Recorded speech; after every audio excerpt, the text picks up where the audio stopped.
Mathias, Poul Erik, han er sådan en rigtig gør det selv mand.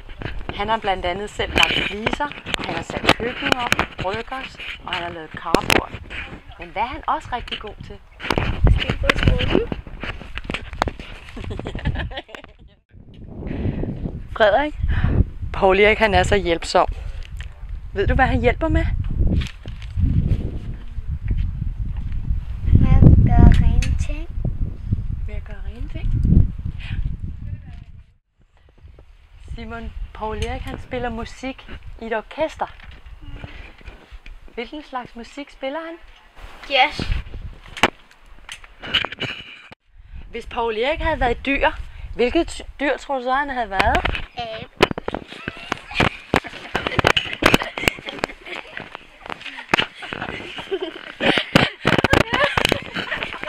Jeg kan ikke huske flere dyr. Poul Erik, han laver altid en leg til anden juledag. Prøv at fortælle om en af dem. Ja, det er tit sådan noget, hvor at man skal gætte en sang og synge med på den. Og han har også prøvet, hvor at vi skulle lave det samme som tv-programmet Vasser Danmark. Ja. Christian, ude på Poul Eriks toilet ligger der en pakke tændstikker. Hvad skal de bruges til? Jo, altså det er jo et meget svært spørgsmål, vil jeg nok indrømme at sige, men jamen, altså, det er jo noget, man har lavet stort. Så hvis man lige stryger en tændstik, så lugter det ikke. Okay. Amalie, hvad er det bedste ved din morfar?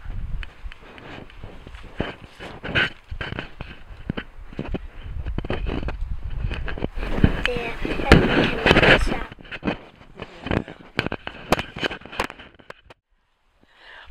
Olivia, din morfar han er rigtig god til at tegne.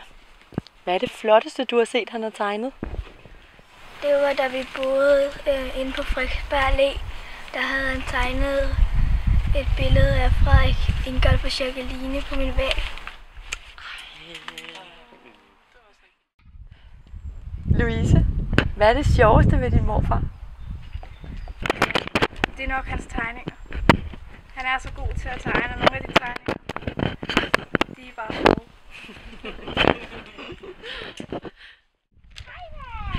Puk og Rikke, hvilken historie er den sjoveste, I kan huske om jeres far? Det må være dig. Så er det mig, der starter. Jeg kan huske, at vi var i Milmø, hele familien. Og mig og far, vi gad ikke rigtig gå med rundt, så vi sad på en bænk. Og observerede en familie, der kom med samme store jordbærtude. Og de gik hen til sådan en køjeseng.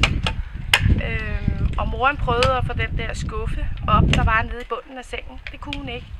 Og så kom faren og skubbede hele familien til side. Nu skal jeg. Fordi nu skal jeg, sagde han så. Nu skal jeg nok vise jer det. Og det endte så med, at hele møblementet det brassede sammen. Og mig og far, vi spylede og grinede. Og jeg måtte simpelthen gå ud af det der center der. Du må kravle ud. Jeg måtte kravle ud og grine, ja. Det måtte jeg faktisk. Så ja. Rikke og Puk, hvad har jeres far altid gerne ville hedde? Ja, det må straks være. Kan du huske det? Nej, jeg kan ikke rigtig huske det. Der var, jeg kan huske, vi havde en ferie, hvor vi skulle til Samsø. Og så på vej derover, så jeg ved ikke, hvordan vi kom til at snakke om det.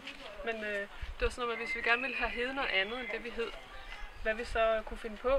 Og så aftalte vi faktisk, at det ville vi da bare gøre på den ferie der. Så hver gang vi mødte nogen, så ville vi bare fortælle, at vi hed noget andet. Kan du huske det? Nej, kan du svære, jeg kan du heller ikke huske, hvad du helt gerne ville hedde? Nej. Nå, men Puk, hun ville gerne hedde Lone. Og jeg ville gerne hedde Pia. Og min mormor havde altid drømt om at hedde Birte. Og min far, han skulle hedde Charlie Bum Bum, men vi kunne bare kalde ham for Charlie. Nej, nu kan jeg godt huske det. Ja, vi sad i bilen. Ja, jeg kan godt huske det. Så det havde vi under hele ferien, hver gang vi mødte nogen. Så var det. Mor, hvis Poul Erik havde været et dyr, hvad for et dyr havde han så været, tror du? Det er svært at sige, fordi jeg kunne godt have sagt, at han var en hest, fordi han er simpelthen så flittig og arbejdsom. En rigtig hest, som der kan alting. Men når jeg tænker på hans temperament, og hans gode humør, så må han ikke bare være en hest, så er han en rigtig flot løve. Løve, det er et godt dyr. Ja. Det synes jeg. Ej, en løve. Mor, hvad faldt du for ved Poul Erik? Det var flere ting. Jeg faldt for hans flotte blå øjne og en stor, dejlig, varm hånd, som han tog mig i hånden med den første gang vi mødtes. Især de to ting.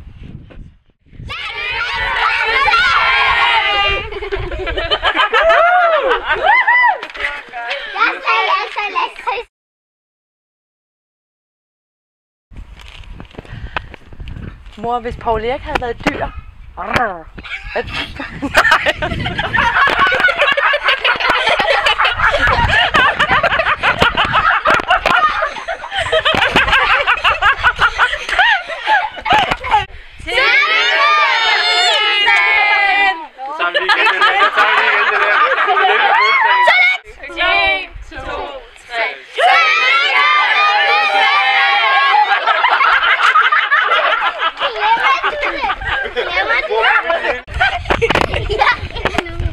Emil, går du ud?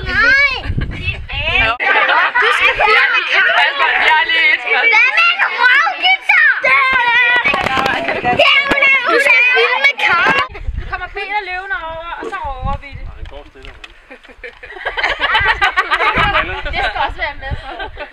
1, 2, 3. Sammen lige igen det der. Så tager vi lige igen det der. Tillykke med fødselsdagen. Simon, tilbage igen. Simon! Tillykke med fødselsdagen, og så råber alle på folk.